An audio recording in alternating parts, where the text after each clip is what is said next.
सन 28 अरे लहू सर चढ़ाया था भारत हमारा। जिएंगे मरेंगे मिटेंगे वतन पे लगाए जवान इनकलाबी तब नारा।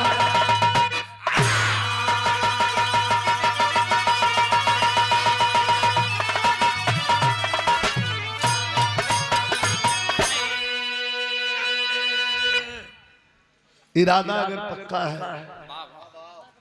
तो मंजिल मिलेगी।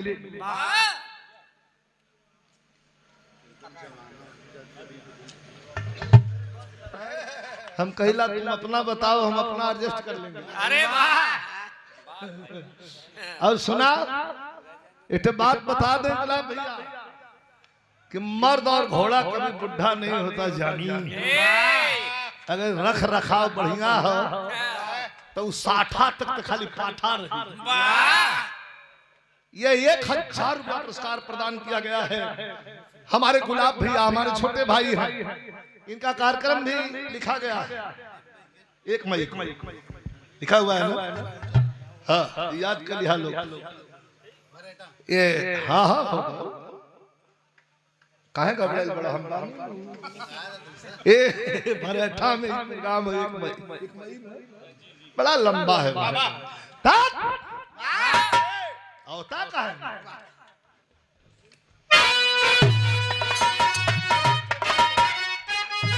हल्का सा टेबल देके बढ़ा लगे कुत्ता मत उठा। ये तेरे वीर रस में सूते बा गोली लग जाएगी। ए भैया नहीं ज्यादा ना थोड़ा सा बेस रही तब जनाई कि हम गावत नहीं तो चिरई मत लगी।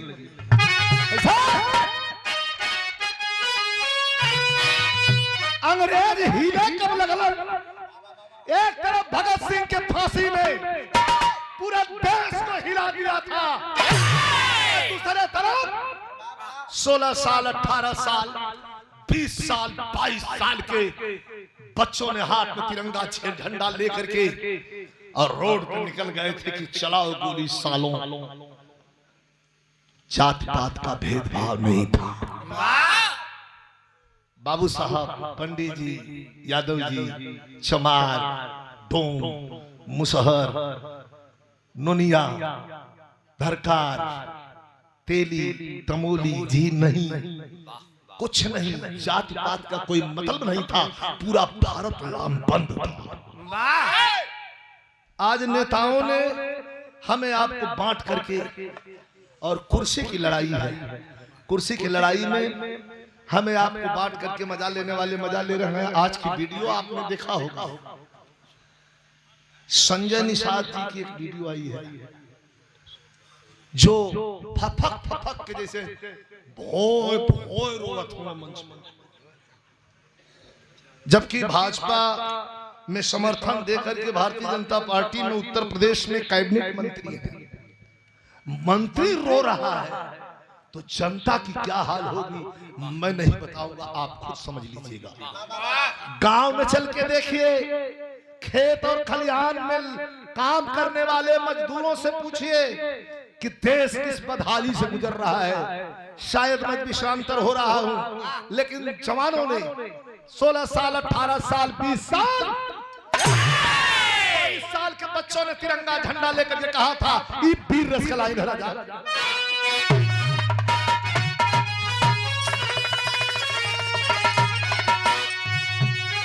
आए हाय कैसे कैसे अंग्रेजन के सामने लड़का खड़ा रहा, कलंकी चढ़ा दे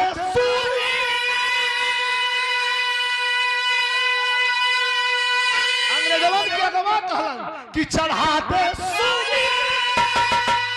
और कलंक डाल दे जंजीर भले, अरे चढ़ा दे कलंक डाल दे जंजीर भले, अरे वतन की बचा दे वतन के वीर।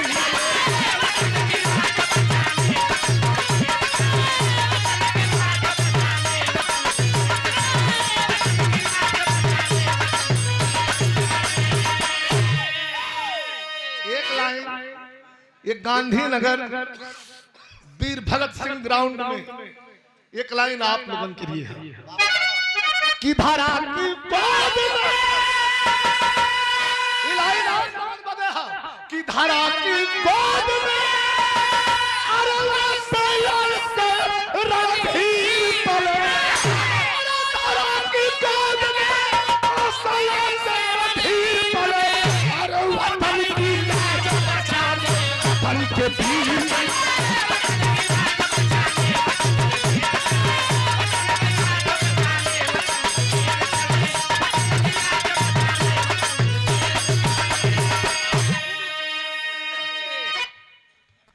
पूर्व प्रधान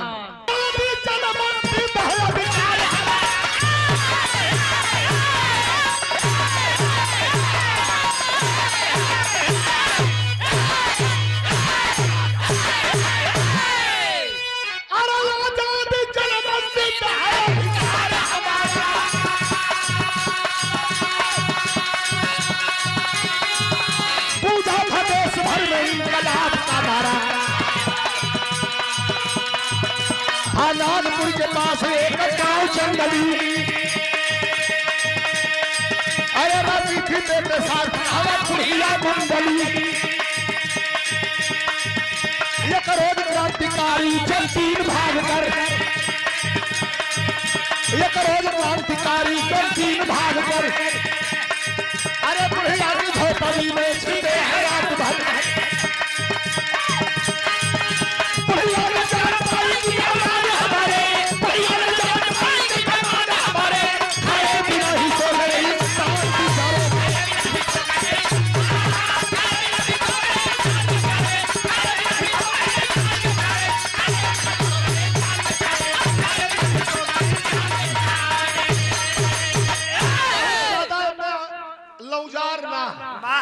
समझावे न पड़ी, सर गावत गई और एकदम धर धर समझ लीजिए आप।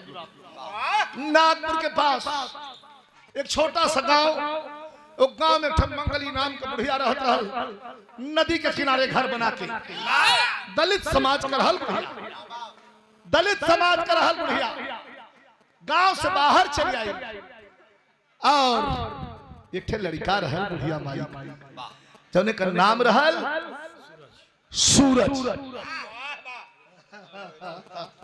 और ये देखें 5 हमार छोटा भाई हमारे पुजारी बड़का बाबू कितने हिल डोल तनी सब 10 मिनट ही 10 मिनट आप लोग हिल डोल मत करो, बहुत आनंद आई। अतन हिल डोल से का होला कि तनी मन हाँ इधर उधर होला। ये 500 नमस्कार प्रदान कैलन है हमारे राम सकल यादव भैया के द्वारा, जो हमारे अमरनाथ पुजारी बड़का बाबू सुपुत्र हुआ। जय मां काली कीर्तन कमेटी मोई खुर्द से, मुगल सराय से बहुत भैया। अच्छा, और ये 500 पुरस्कार हमारे पिंटू बाबा जो हमारे बड़ा शुभचिंतक हुआ, यहाँ से लेकर घर तक। तरी बात को समझना, ये करोड़ क्रांतिकारी जो 3 भाग कर बुढ़िया की झोपड़ी में छिपे हैं रात भर, बुढ़िया सुतल रहल, बुखार में शरीर रहल, नदी तैर के 3 ठे क्रांतिकारी अइलन। रात के बुढ़िया के पता ना, अच्छा हम ही सुतल है, आपको सुतल हुआ और रात के घर में आता आप का जनबा। बुढ़िया भीतर से देखत बा कि 3 ठेरवा हमारे घरवा में हलत हूं, ओ सरिया में कुछ बिछावे लगल। उ तीनों रहलन के राजगुरु सुखदेव और चंद्रशेखर आजाद। अंग्रेज लखेदरे रहलन और से भागल रहलन कुल, लेकिन माई तो माई होले। माई सोचा लगा कि बुढ़िया न जान पाई कि मेहमान हमारे, अरे खाए बिना ही सो गए इंसान बेचारे। तर्ज बदल गई है, तनी अपने मन से चलाइन रख देले है। तर्ज तनी सब ज्यादा लोग समझ जाइए।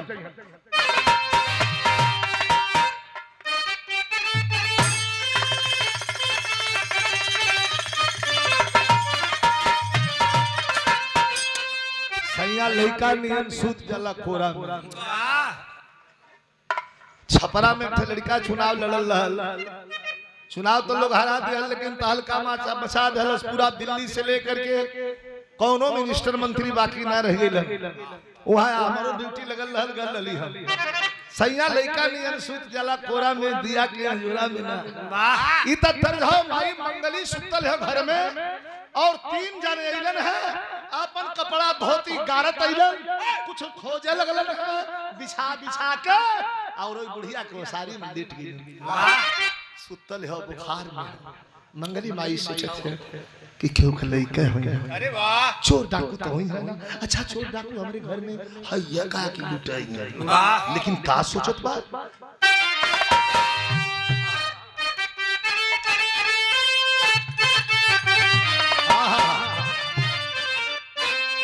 क्षमा चाह बिरहा में तर्ज नहीं रहल लुगावत रहन रवि गुरु यहाँ से हम अपने मन से रख देली कि माई अरे माई अरे दुखावा अरे माई अब दुखावा मिरती बिताई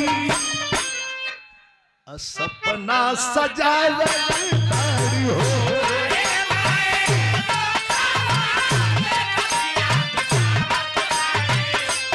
सपना सजाए हो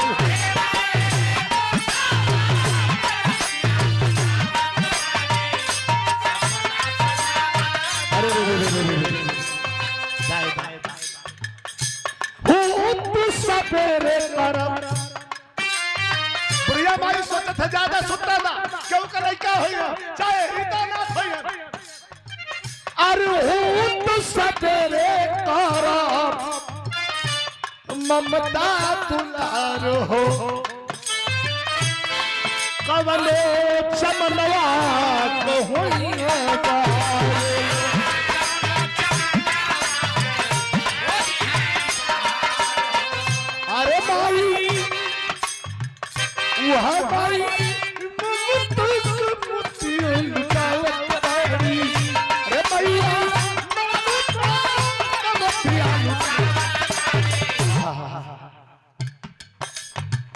सवेरे जागे में लेट हो गए 6 बजे ताकन हड़बड़ा के उठल अरे बाप रे बाप कोनो चल गेल सब हम हाय भाव देखा तनी हो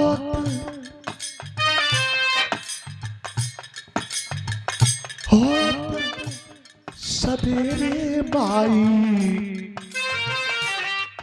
अंगना बहारली जाई के दलनिया में अपने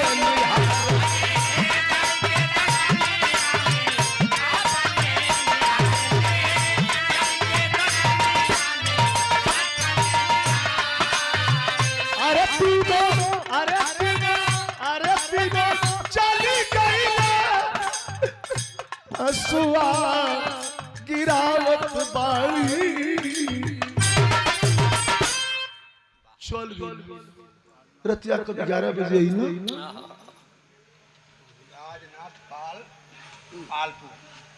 आदरणीय श्री 500 का पुरस्कार ये मार्मिक भाव पर हमारे भैया श्री राजनाथ पाल पालपुर के धरती से आपके प्रणाम सभी के प्रणाम अंगना द्वार झाड़े लगल आंख में आंसू हो 4 दिन से बुखार आवत हो 62 साल का उम्र हो तौले खन्ना दरोगा 6.5 फीट घनी मूछ लाल लाल हिंदुस्तानी के देखते पटदे हिंदुस्तानी के मारे लगे नीक लड़कन के छाती देख ले चढ़ल तनी तो उनके तो जरूर मारे जीप कुदावत रास्ता ना हो माई मंगली के घरे जाए को लेकिन जीप के कुदावत लेके दुआरी पर पहुंचल गाड़ी खड़ा कदर से मंगली माई कांपे लगल बड़ा अंग्रेजन के भय रहा मंगली माई कांपे लगल झाड़ू हाथ से छूट गल कहे साहेब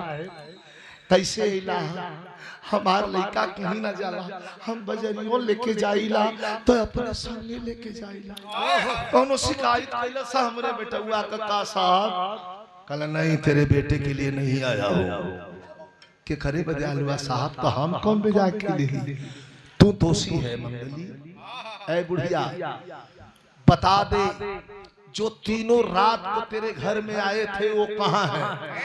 कहा कौन तीनों? हम का जानी कैसन तीनों? अरे पागल मत बना बुढ़िया, राजगुरु सुखदेव और चंद्रशेखर आजाद तीनों तेरे घर में रात बिताए हैं। बुढ़िया का रोम रोम खड़ा हो गया, कहा ये साहब सच हो, हमारे भैया राजगुरु सुखदेव चंद्रशेखर हमारे घर में आल साहब। अरे बाप रे बाप, बड़ी गलती हो गई साहब। तो सोचलस दरोगा, अंग्रेजन का दरोगा खन्ना सोचलस की माफी मांगी, लेकिन रोवे लगल बुढ़िया, कहे दरोगा जी बड़ी भूल हो गई। और हमारे संजय बाबू जी से भी मालिक भैया के द्वारा ये पुरस्कार प्रदान कर बहुत बहुत प्रणाम, सबीर के प्रणाम। का सोचल गल मास्टर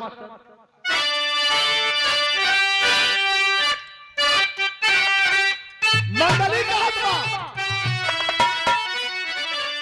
कि अरे बेखाली, अरे बेखाली नसे घर के सकलिया अब बुढ़िया बोलल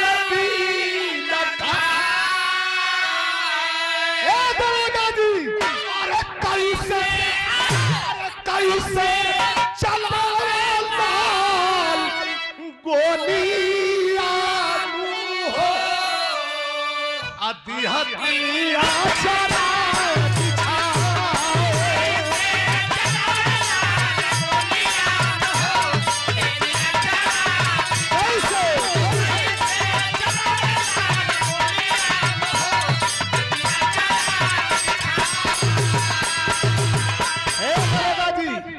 जनती की चंद्रशेखर अगर जल्दी हुई कि चंद्रशेखर हमारे घर में आल हो, खन्ना दरोगा कांपा लगल तो क्या करती? भाला अरे बैठा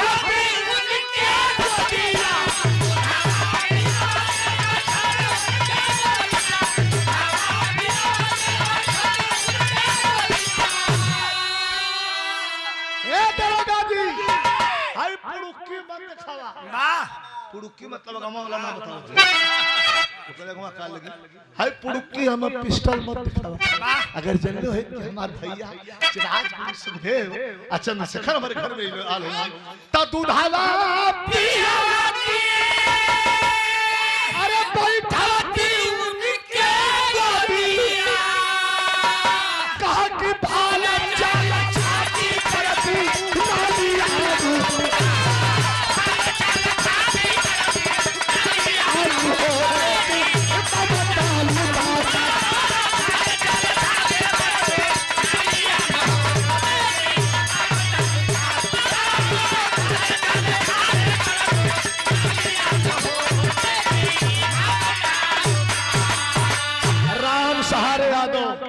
युवा नेता समाजवादी पार्टी सेमरा की धरती से सौजन्य से हमारे चंदन बाबू के द्वारा ये पुरस्कार मिला 200 रुपया हमारे मशहूर भैया कवि जी कभी सम्मान के लिए हमारे भी सम्मान याद करते मन करी कूट के गोली चला दे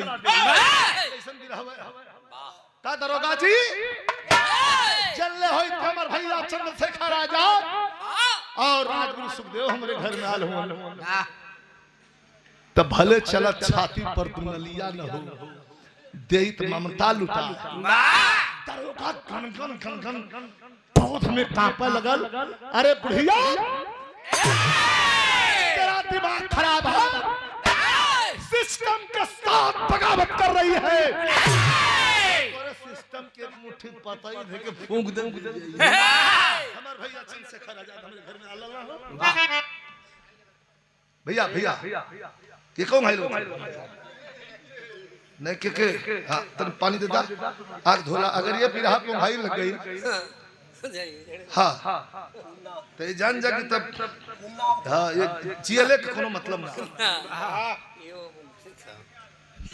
जिंदगी कोनो जरूरी नहीं है सरोज कोई जिंदगी नहीं है कोई जरूरी नहीं है कि 100 साल जिए 80 साल जिए ए रवि गुरु, एक ही दिन कुछ ऐसा कर जाइए कि हजारों साल तक नाम अमर जाए, उसी का नाम जिंदगी है। आज जो शहीद आजम भगत सिंह को राजगुरु सुखदेव चंद्रशेखर आजाद को याद किया जा रहा है। अब बुढ़िया का तेवर है, मंगली का तेवर, दरोगा पगला गला रे, अरे बिरबिराज के दौलत जीत करी, जाके जीत में से हंटर कोड़ा हम कह दे, आप लोग सुन ले भैया, इतनी चौक स्टील का कील निकलल रहा, वही कोड़ा लेके निकलल हो, आया कि आए है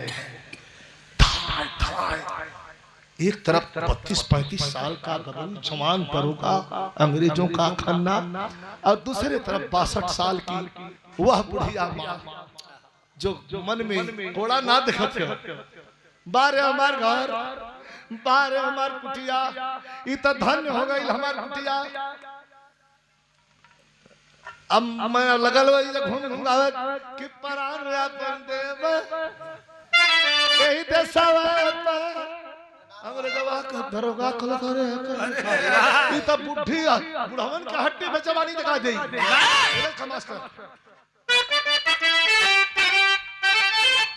बड़ा आलच के आप दोस्तार हमें गीत कि पिया बिना दे और पिया रैली सुन रे सखिया अजहिल आई सुन रे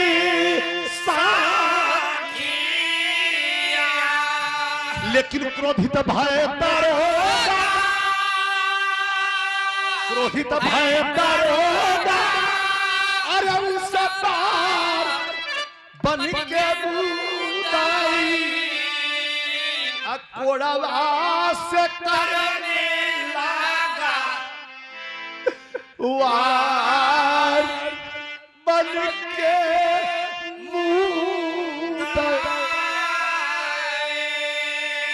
के विरहा में थोड़ा पॉइंट करूं रस का लगल धान धान चलावे कोड़ा का ख्याल ना करता बुढ़िया माई धरती पर गिर गई कहे हमारे भैया चंद्रशेखर रही बतावा चल गई लेकिन बुढ़िया कौन हो बुढ़िया माई का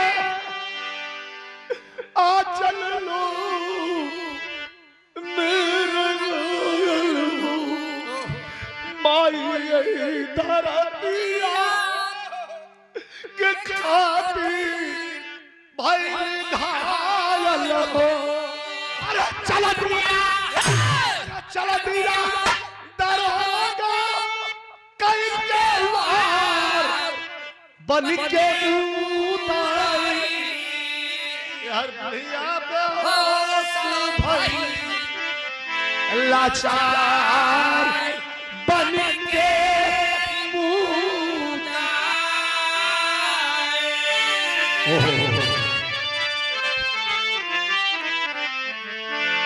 तब तक कोड़ा चलाता रहा जब तक कि वह मां बेहोश होकर नहीं गिर गई पानी पानी कहने लगी हराम खोर खन्ना दरोगा अपनी गाड़ी स्टार्ट किया चल दिया घंटों गिरी रही है बिरहा सुनने वाले साथियों घंटों मां गिरी रही लेकिन अब दिखाई है आगे काट के लकड़ी जंगल से बुढ़िया का बेटा आया है जोने लड़का के ये तने सहूर माई सिखौले रह कि अपने से घरे से बाहर मत निकले हम जाई बाजारे तब संगे चले कौनों के संगे मत बैठा बस खेते जा कुछ मूंगफली का खेती रहल ओके अगोरा घरे रह माई को बहुत प्यार करत रहल बाबू तो मरी गल रहल काट के लकड़ी जंगल से बुढ़िया का बेटा आया है उस रक्त रंजिता मैया को गोदी के बीच उठाया है माई के गिरल देखलस लकड़ी का बोझा पटक देलस दौड़ के उठा लेलस रोवे लगल कहलस मां ये किसने तेरी हालत किया है बस नाम उसका बता दे आज तक तुमने जो कहा है जैसे कहा है जहां कहा है वहां रहा, लेकिन अब मुझे रोकना मत माँ। पानी का छींटा दिया। जब माँ बुढ़िया मंगली होश में आती है तो बोली बुढ़िया लाल मेरे, बोली बुढ़िया लाल मेरे, आजादी सुमन खिलाना तुम, के कतरे कतरे का चल के हिसाब चुकाना। अरे ये बेटा दुनिया के अंदर समझो के है ईमान वतन, से प्यारी मातृभूमि, या समझो के भगवान वतन। मैं जा रही हूं। नहीं माँ, नहीं माँ, तुम मुझे छोड़ के नहीं जा सकती माँ। माँ बेटे के बीच का भाव है, तो हमें थोड़ा सा इस भाव को व्यक्त करने के लिए गायकी के साथ साथ यहाँ उस भाव भंगिमा पर भी प्रकाश डालना, और अपने आने वाली पीढ़ी, अपने बच्चों को हम यही बताते हैं कि रंग में रंग के गाओ। आंख मूंद के चिल्लाए के तो क्यों चिल्लाए, रंग में रंग के गाओ, भाव को प्रदर्शित करो। बुढ़िया माई गलत, अब हम जात है कहे माई तू जहां जेबो वही समय तोहरे चला। करे बेटा तो के थे माई हम देखे जात है, कहे कैसन माई, कहे वह भारत माई जिसको आजाद करने के लिए हमारी कुटिया में गुरु सुखदेव चंद्रशेखर आजाद आए थे, उन्हीं के पास चले जाना। लेकिन जाते जाते बुढ़िया कहलस कि खाना दरोगा के मत छोड़िए बेटा, तेरे जैसे कितने सूरज को यतीम कर दिया और तुझे भी यतीम कर दिया। बुढ़िया मर गई। अब विरह का लाइन यहाँ से चेंज हो गई। उठाया लेकर के नदी किनारे आया, चिता सजाया, चिता सजा करके आग लगा दिया, धू धूर चिता जलने लगी। तो कभी कहते हैं अरे बगावत वाली आधी जब चली, अरे बगावत वाली आधी जब चली, अरे बाजा कैसा बाजा, अरे बाजा बिगुल क्रांति का झूमता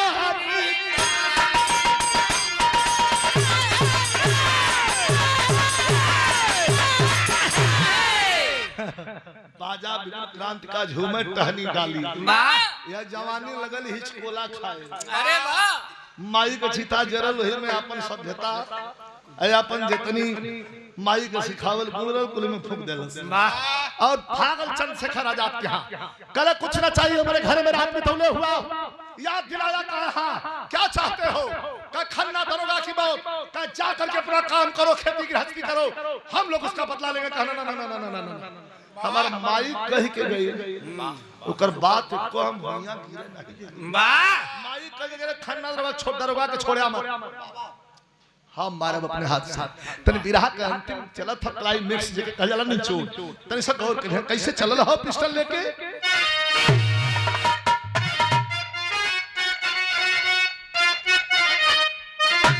अरे दर्द का बतावे का फल सुना कह के चलल कि हम तूफान आवा, हम तूफान आवा कर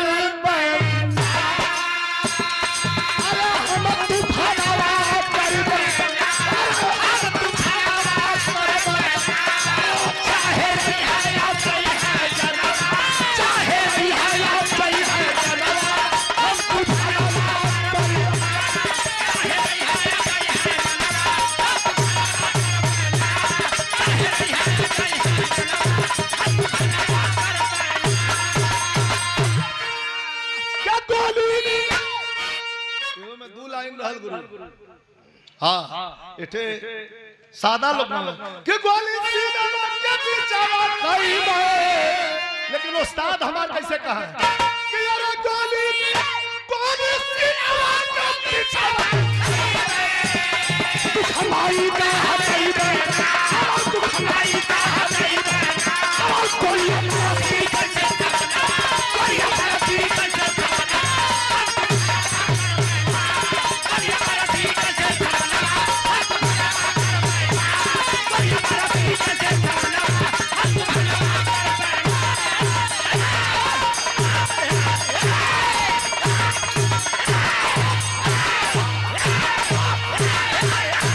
बेटा वाह, जवानी रहे तो कुछ काम जवानी में करी। अरे वाह, गुलिया बरसी जैसे सवनवा।